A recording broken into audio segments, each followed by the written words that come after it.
Welcome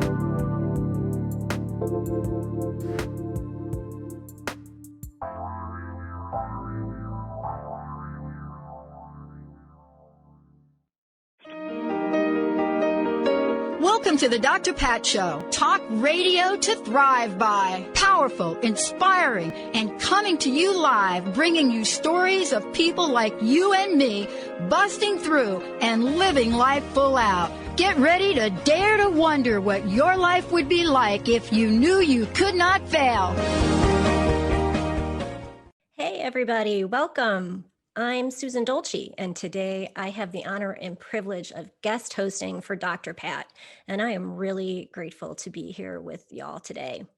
I host a show on the network called 3 Things I've Learned with Susan Dolci, and it's a show where we share stories of our big breakthroughs and life lessons, or as I like to say, we share the stories that shift our souls. Let's face it, we all have a story to tell, right? Stories about heartbreaks and breakdowns and rebirths. And there's magic in our stories, and there's healing in sharing our stories. And when we share our stories with each other, we build connection. We realize we're not alone, and we all go through the same struggles. So my guest today has a pretty incredible story to share, and I'm really excited to have her on because I think y'all are going to be really impressed.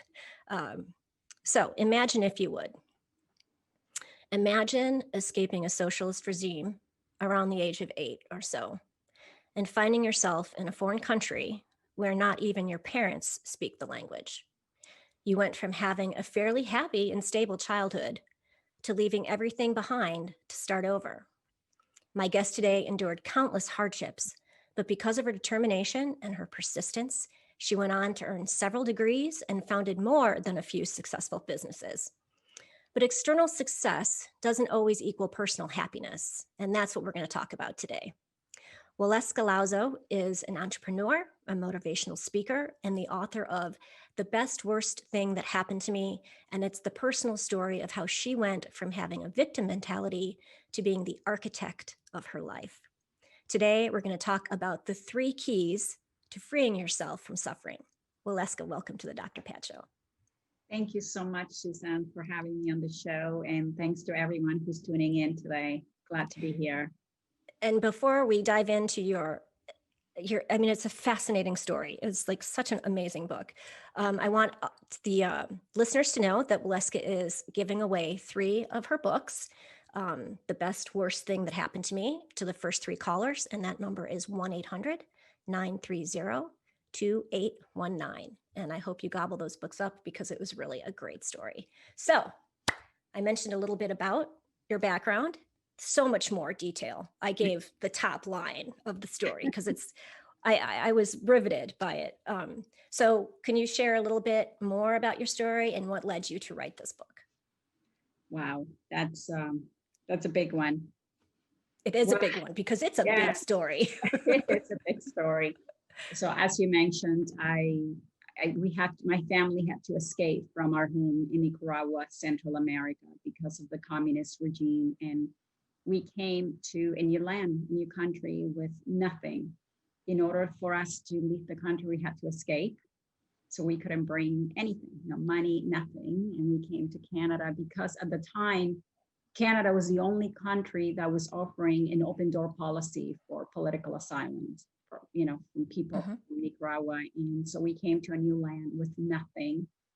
And it was very difficult. We struggled financially, we didn't have anything, we didn't have jobs. And it taught me a lot about life, how to be resilient, having to live out of food stamps for the first few years in the country.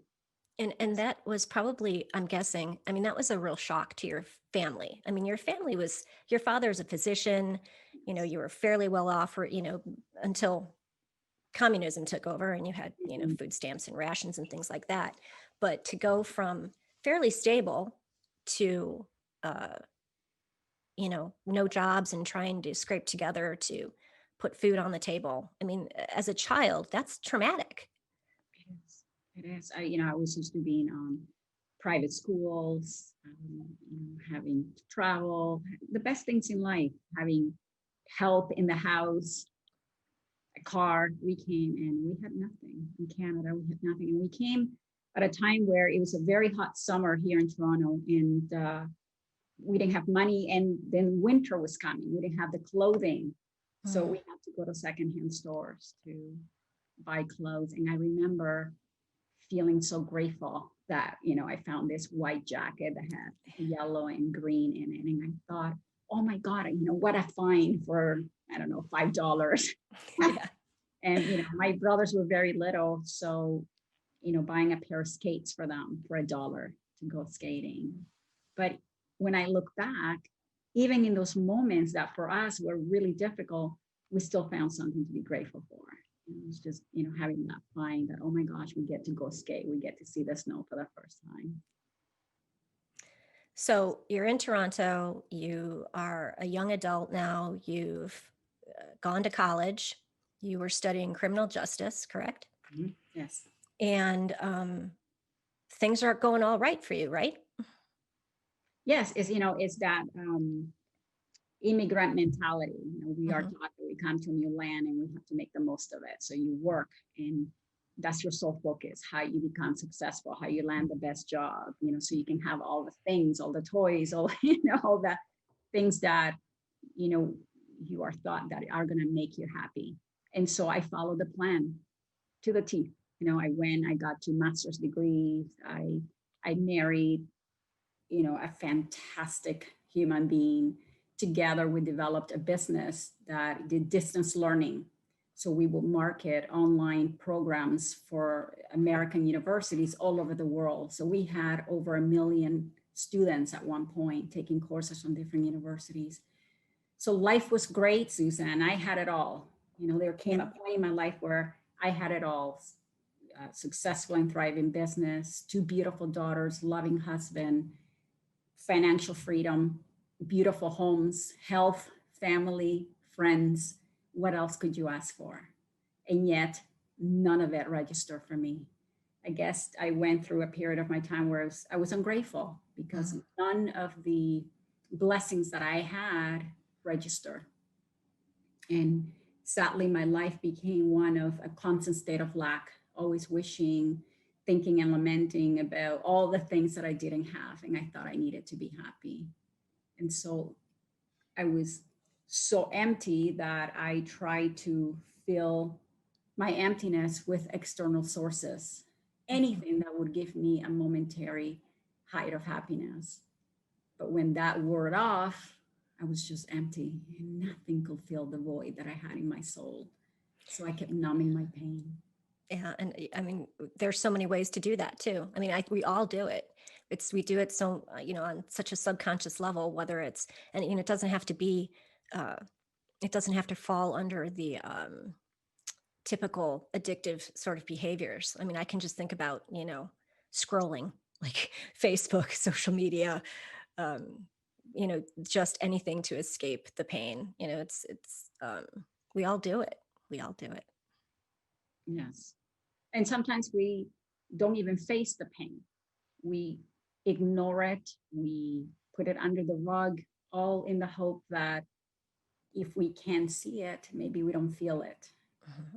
And I think that's where the problem begins, where we denied ourselves the ability to feel all the emotions that we are meant to feel, because, the topic of today is overcoming suffering and pain. And I always say to everyone, you have to shift the way we look at our suffering, the way we look at our pain.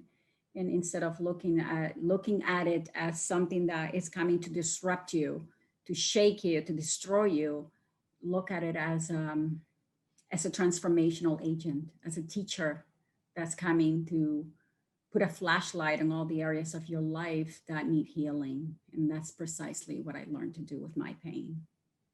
And that's not something that we're ever taught. We're taught how to, at a very young age, how to push the pain away. You're not. Yeah. And so we spend, one of the parts I liked the most about your book was, and we'll talk more about this later, but because on my show, I talk about how, you know, we all have a story to tell, and we can live in that story.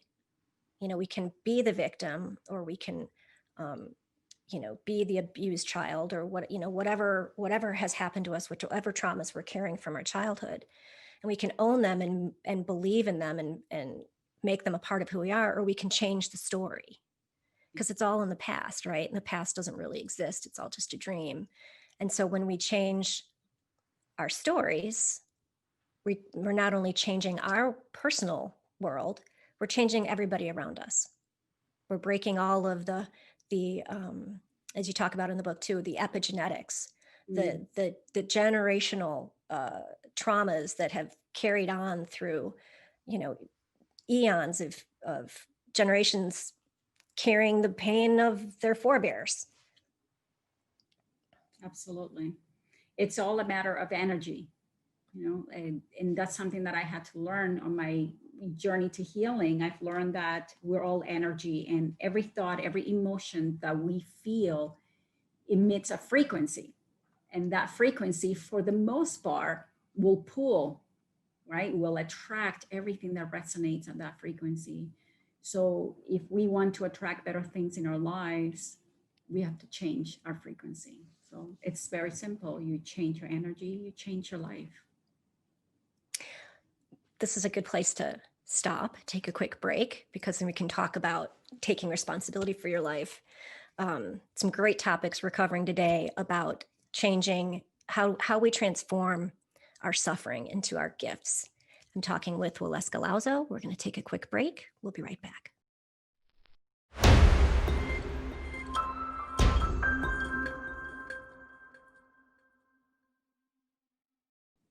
Welcome back, everybody. You're listening to the Dr. Pat Show. I'm Susan Dolci, and I'm guest hosting for Dr. Pat today. And I am talking with author and entrepreneur Walueska Lazo. She is the author of the book, The Best Worst Thing That Happened to Me. And she's giving away 3 copies. One's already been spoken for, so I'm very excited about that. If you're interested, call in to 1-800-930-2819 and snag up a copy of the book. It was a compelling story. It's written awesomely. And I really felt like she was sitting on the sofa next to me telling me about her life. So if this sounds like something you would like to read, I highly recommend it. So before we took the break, we were talking about how we can transform suffering into gifts. And you have like 3 keys to doing that. And so one of the things we talked about when we were prepping is one of the first keys is taking responsibility and accountability for what you've created in your life. Yes, absolutely. That really is. I mean, the process obviously is more detailed than that, but if I can offer,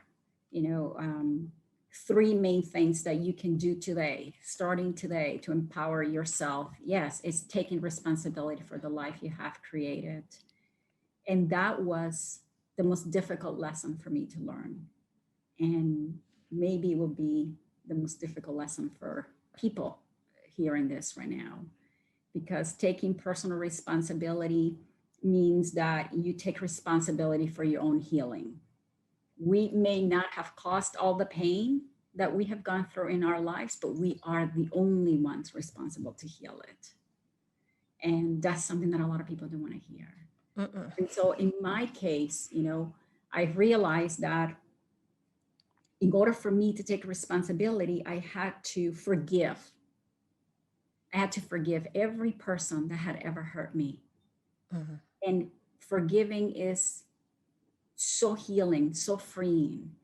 And it's an act of self-love, because it doesn't mean that you are going to excuse what that person did to you. What it means is that you love yourself enough to let go of the anger and the attachment that keeps you tied to that individual. And you have to forgive yourself. So forgave myself for every decision that I ever made, for vibrating at a low frequency and attracting so much pain into my life. I forgave my divorce. I forgave the fact that I broke my home that I caused so much pain to the people that I love, for not loving myself enough. You have to forgive it all.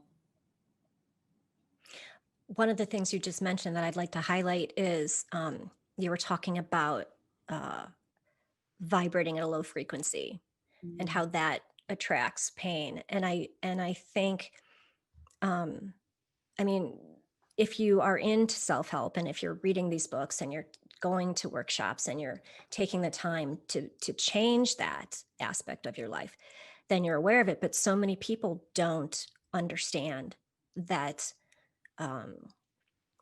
emotion is energy and it needs a place, energy needs to move, emotion, right? Energy and motion is emotion. And that when we stay in those low vibrations, like attracts like, right?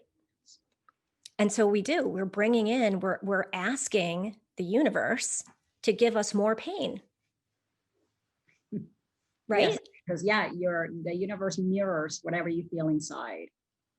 And yes, every illness in your body has an emotional component, right? And whenever you have unresolved trauma, it will manifest in your body somewhere. And that is something so important for people to understand, that you have to release. You have to be able to let go. And part of that is forgiving, right? So you can release whatever is trapped at the cellular level in your body.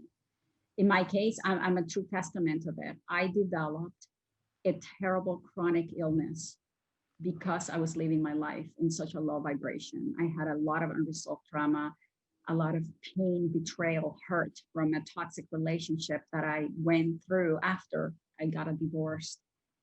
And I went through every conceivable specialist, multiple countries, and no one could find the cure.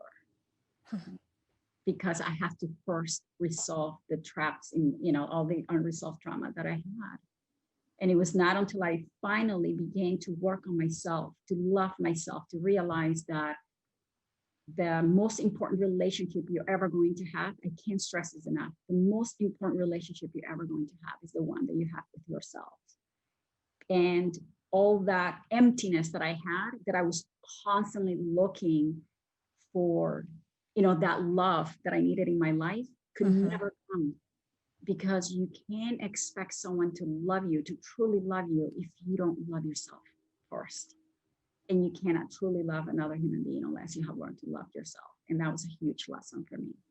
And the minute you fix your own relationship, all your other relationships get, follow. And it sounds sort of like a fairy tale. In my coaching, I've said it countless times. And it's kind of one of those things that you can talk about it. It's hard to teach because you have to experience it. And I'll tell my clients that the more you love yourself and you put yourself first and you prioritize self-care, that self-love is reflected back out, and you are going to attract a like-minded person. You're going to find that relationship. You're going to find that right partner for you. And it's because you're not putting out this neediness vibe or this, damsel in distress vibe or clingy vibe, or because you don't have any of those qualities anymore, because you are confident and you love yourself and you don't need another person to complete you. Right. And it's just, but until you experience it, you're going to question it. Yes. Unfortunately, it's a byproduct of our society and our programming, that we are taught at a very young age that your other half is somewhere out there. Your soulmate is out there. And I tell my kids, you don't need another half to come and complete you. You are already whole and complete. Yeah, I'm a huge, that whole soulmate concept, I bought into it a long time ago, and I was like, yeah, I don't buy into this now, but you're right. I don't need somebody to complete me. I want somebody to complement me. Yes. To be, to go through life together, but it's not like any part of me is missing and I'm complete and whole on my own. Yeah, it's a huge lesson. I think we need to, that's one of the things that I have 3 daughters and you have 2 daughters. But all of our young people, I think to foster quality relationships where they are, communicating and they are complimenting one another and mirroring one another and learning from one another versus this, drama of find a guy, lose a guy, find a guy, lose a guy. It's like, and again, it's all about taking personal responsibility. You are responsible for your own happiness. You are responsible for your well-being. You are responsible for your own healing. So I'd like to know what did you do? What were some of the steps that you took to learn to love yourself? Like, how did you up your self-care? Like, how did you prioritize yourself? Oh my gosh. So I was the worst person because I spent my whole life wearing a different mask, always trying to be anybody else other than myself, because the truth is I didn't like myself.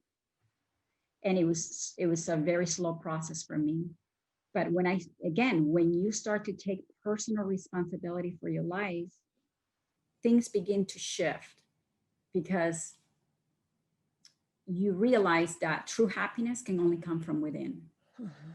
Right? So you start to accept yourself. When you forgive yourself, you take yourself whole, the full package, the good, the bad, and the ugly.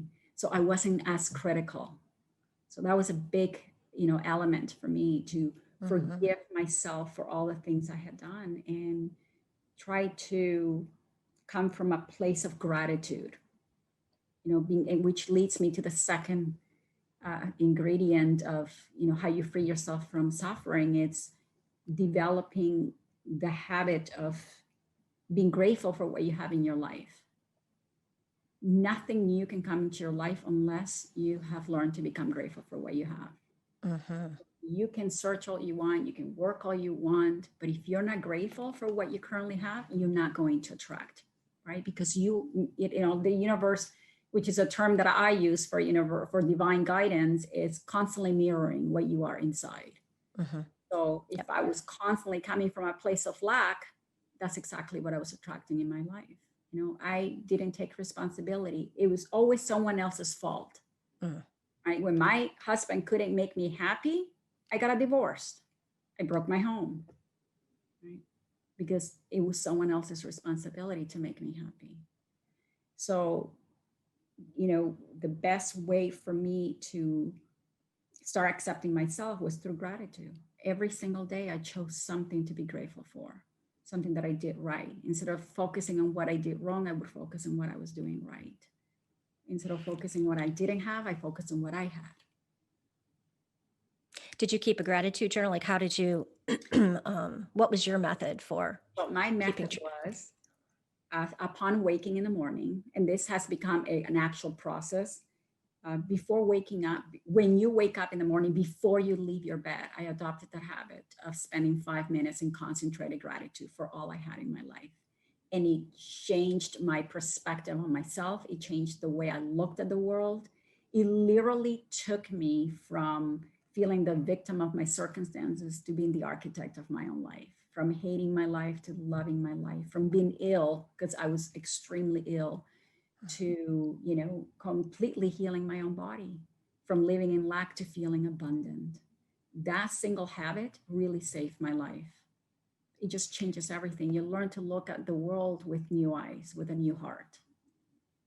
It really is it is a life-changing practice, and it's hard. And I have a free thing on my website for like it's a printable gratitude journal, or it's a PDF, interactive PDF gratitude journal, because at least for me, I'm going to speak for myself, because I'm really bad at starting new habits. And so if I don't have like sticky notes all over saying, give thanks for, or whatever, I'm not going to start a new habit. So I think the gratitude journals, or my daughter had, I don't have any handy, or I'd show them to you. When she was at NYU, she was doing, some fundraiser for Cancer Society, and they handed out sticky notes, sticky pads that said, "Today I am grateful for." And so that's what I did. I had it by my bathroom mirror with a pencil, and every day I would write something I was grateful for, and I would stick them up around my mirror so that I could see. And each day, they framed my whole mirror, and then I'd start over. And that was the only way I could actually get in the groove of gratitude. And then you start to see things change. Absolutely. One of the things that I learned and that I now teach is, putting your hand on your heart, because your attention goes where your energy goes. So the minute you touch your heart, that's where your attention goes immediately. And when you start to invoke the feelings of gratitude, appreciation for everything, something beautiful happens. You're now priming your body to create amazing chemicals and hormones that, create more of the same feeling. So you wake up in the morning and you're preparing for success. And if you do that every day, even though it's 5 minutes, my technique is 5 minutes a day, is the cumulative effect that is powerful. I want to talk more about that. We're going to take a break again, but I want to talk more about your 5-minute technique. And I also want to talk about how you need to feel the emotion of abundance, or already obtaining that thing that you want to actually manifest. I think this is an often overlooked part in manifestation. So you're listening to the Dr. Pat Show. I'm Susan Dolci. I'm filling in for Dr. Pat today. We're talking with Waleuska Lazo, and we will be right back.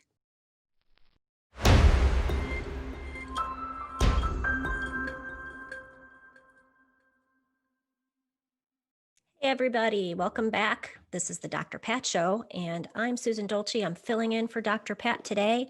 I'm really excited to be here today. I'm talking with Waleuska Lazo. I'm sorry that I just butchered that.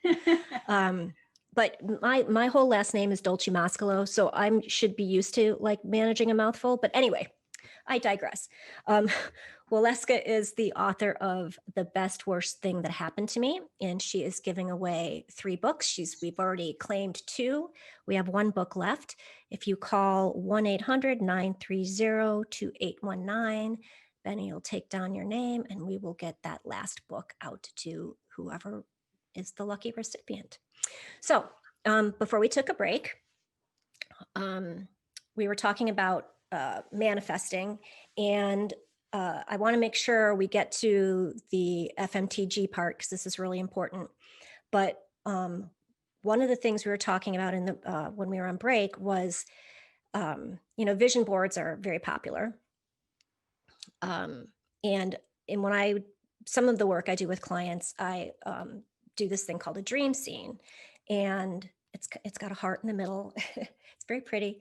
And the whole idea is for you to write out.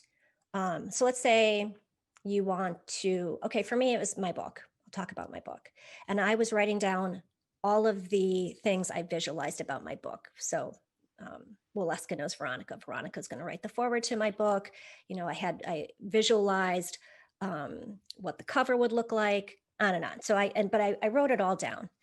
But the key is, whether you're doing a vision board or you're doing a dream scene, as Waleuska was just saying, that's sort of a daydream. That's only part of the equation, because the rest of the equation is the feeling, the heart, engaging the heart. Yeah. The feeling becomes the prayer, in essence. Without that feeling, you can't ignite the engine that's actually going to pull it out of the quantum field and manifest it. I love that. The feeling becomes the prayer. Yes, and it's not mine. That's from one of my greatest teachers, Greg Braden, and I never forgot that. And what we need to do, and this is something that I also teach, an entire week of my course is dedicated to creating the blueprint of your life, because your brain is so smart. It's going to give you whatever you give it. So if you're not giving it a detailed map of where you want to go with your life, it's going to be very hard for you to hit it. And a lot of people stop, like we said, at the, doing this manifestation boards and everything, and they do their affirmations, but they're not engaged in their feelings. So you have to get to a point where you feel it as if you already have those things, because to the body doesn't know that it's having an experience by thought alone. To the body feels the same. That's why when you're watching a beautiful movie and the husband dies and the wife is crying, you end up crying, right? Because to your body, you're living that emotion. So if you can connect to that point of feeling that you already have, whatever your desires are. So if it's your book, feel what it feels like to hold it. What is the paper like? You know, envision people reading it. You know, you have to engage all your senses. It's not enough just to see it, feel it. I used to tell my daughter she wanted to become valedictorian, and I literally trained her on how to do it. And I would ask her, what are you wearing? What colors? What is the words that come out of your mouth when you hear that you made it, that you were chosen to be? You know, like you have to be that detailed. So it's like you're running a movie, every single one of your dreams, and your intention has to be pure. You know, so what you want to accomplish has to come from a place of integrity. It has to come from a place of altruistic. Like you have to, it has to be bigger than yourself. You know, yeah, you want a new car, you know, you can manifest a new car, but I always say that you manifest great things when they're bigger than yourself. Absolutely.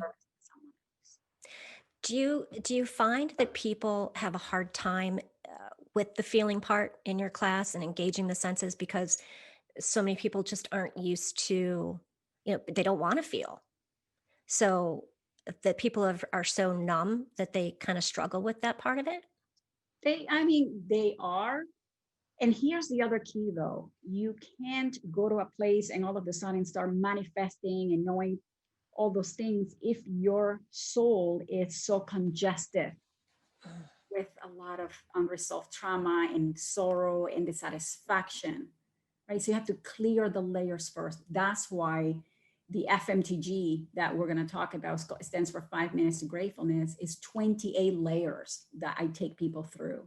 So yeah, let's talk about that. Let's talk about your program. 28 layers is a process that I've developed, and you know the acronym is FMTG, 5 minutes to gratefulness, and it's a process of 28 days in which you go through 28 layers of your life. Because what happens is you may take a course on overcoming limiting beliefs, but how do you go and overcome a limiting belief when you haven't healed so many other layers, right? How do you go to forgive someone if you haven't found compassion in your heart?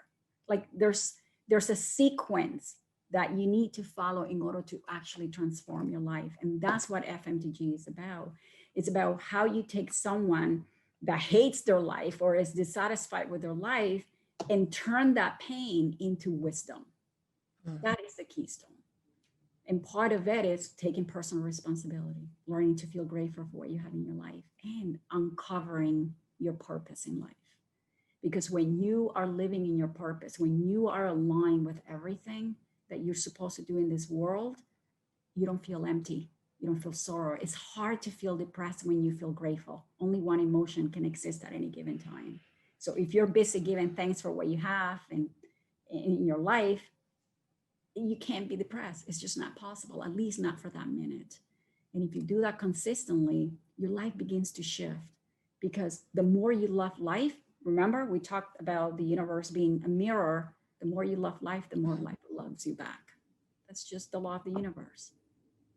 So you have a workshop coming up, is that correct? Or like when, if people want to sign up? So right now we're undergoing the course, and then we have another one coming up January 11th, 2021. So it's a new year, new intentions. And I think it's a great opportunity for people to show a little bit of self-love and invest in their future, because that is really what, you know, you're doing. Whenever you do something for yourself, you're not only changing yourself, but you're changing the world.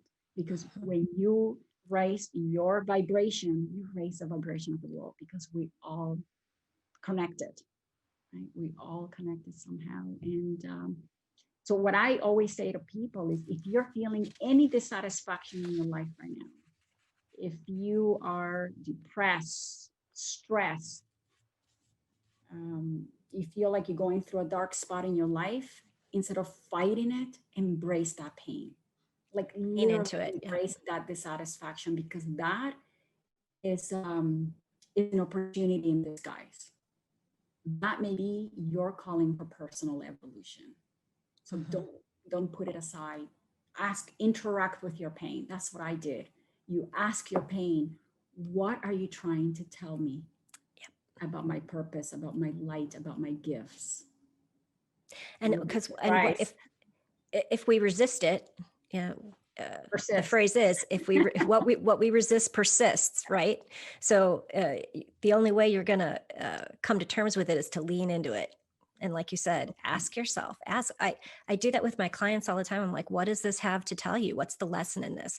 And the other thing too, I think to remember is that sometimes the lesson appears like it's not going to, I think people struggle, like, I got to see the lesson in this because I'm suffering so much. So I'm going to work really hard to try and find out what the lesson is and what this pain is trying to tell me. And sometimes that requires patience.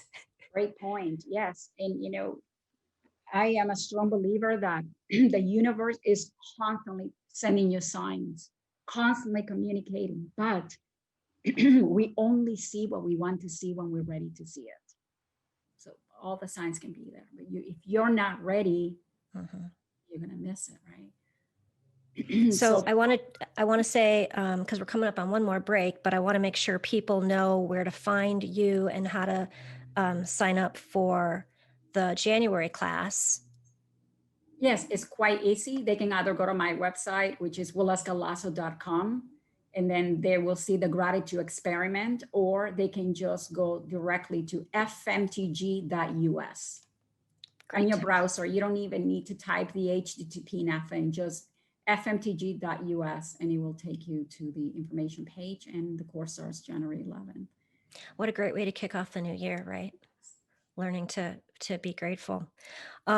So we're going to take one more quick break. I'm Susan Dolci. I'm guest hosting for Dr. Pat today.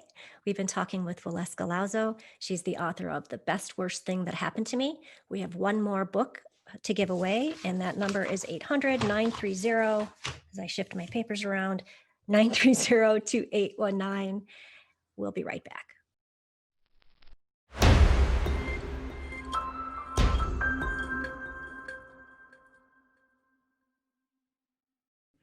Welcome back, everybody. This is the Dr. Pat Show. I am Susan Dolci, and I'm guest hosting for Dr. Pat today. I'm feeling very honored and privileged to be able to do this.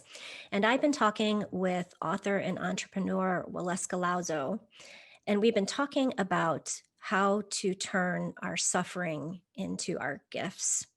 And we talked about intention. We've talked about emotions. We've talked about taking responsibility. And right before we went into the break, like I just mentioned, we were talking about intention and how if you want to manifest something, intention is really important. And it reminded me of the story, and I started to tell it, and I said, no, I'm going to wait and tell it now. There was a program I had signed up for, and I had waited like 4 years to register for this program. If you're familiar with Richard Rohr, it was his living school. He has forget where they are in New Mexico. Anyway, and it was a 2-year program. It was a big commitment. And I had no doubt that I was going to get into this program. And I had to have letters of reference. I had to fill out a very long application. I had done a vision board on it. I had no doubt in my mind that I wasn't going to get into this program. And that was going to be my next step. Like this was, it's like, okay, I'm going to be dedicated to doing this for the next 2 years. I did not get accepted to the program. I was devastated.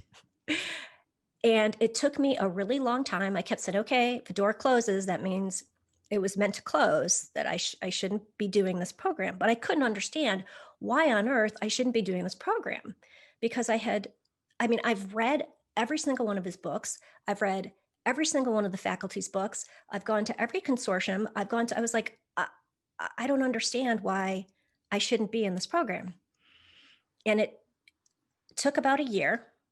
I didn't ponder it all the time, but about a year later, I realized that my intentions for wanting to be in the program were not aligned with the intentions of the program. So the program is meant to send people out into ministry after they've completed it. After when you graduate, you're being sent out. And that wasn't something I wanted to do, actually. So I was like, well, okay, now I get it. Like, the reason I wanted to be in the program was because I really wanted to be taught by the faculty. I really wanted to be a part of these classes and learn the teachings, but I didn't want to necessarily do the whole outcome, what the program is supposed to do. So I was like, okay, now I understand. It was totally intention-based. Absolutely. I mean, destiny has a way of finding you. And if that door doesn't open, it wasn't meant to be your door, right? Yep. So you always have to believe that there's something better for you out there. So one of the other things that I want to make sure we cover is the why that makes you cry, why it's so important to find your why, because that's how we ultimately get to our purpose in life. Yes. Well, that is the third ingredient of ending your suffering. Like I said, if you are, constantly feeling dissatisfied, that is your cue that you're out of alignment with your life purpose. And that is part of the recovery. It's to uncover your gifts, because we all have one. So it's uncovering your gift and living in your passion. I love a quote by Pablo Picasso. He says, the meaning of life is to discover your gift. And the purpose of life is to give it away. And that is fantastic. And so when you find the gift in your pain, in my case, my pain gifted me my life's mission. I didn't want my pain to go in vain. So I asked myself, how those my experiences can be of service to someone else? And that gifted me what I'm doing today. If I had not gone through the pain, if I had not embraced the lessons, you wouldn't be here talking to me today, right? So you have to always in life look at things as if they are happening for you. If you can do that, you really become unstoppable. So finding your purpose in life is so critical to finding true happiness, right? Getting to that alignment, finding your why to live for. What is the one thing that makes you want to get up in the morning? What is the one thing you will do if you knew you couldn't fail? And that will give you a clue of what you are really meant to do in life. And sometimes our pain is the best teacher, right? Because life has hidden some of the best gifts it has for you in your most painful experiences. Absolutely. Absolutely. So again, people can find you at waleuskalazo.com, right? Yes, that's my website. And the gratitude experiment? Yes, fmtg.us. 5 minutes to gratefulness, fmtg.us. And that, how long is that program by? It's 28 days, you said. 28 days, yes. Okay. And is it every day or is it like weekly? It's every day. Okay. It's all done in a sequence and it's facilitated. So you're not just taking a course on your own. You go in a cohort with other people, and I facilitate it. I'm there every day, talking to you and guiding you through your process. And that's what makes it unique. You're not there on your own. You're having someone handhold you through your process of transformation. I think I'm signing up. That would be great. Yeah. Especially, I mean, it's a great way to kick off the new year, right? I just, I know, like every once in a while, I need a little rub, a little nudge to start up a new habit again. And so I think I'm going to be on that January class. Anyway, thank you so much for being here with us today. This is Waleuska Lazo. She's the author of The Best Worst Thing That Happened to Me. Thank you. Thank you so much, everyone. So as I started to say in the beginning, I host a show on the network called 3 Things I've Learned with me, Susan Dolci. And I always close with this, that we all have a story to tell.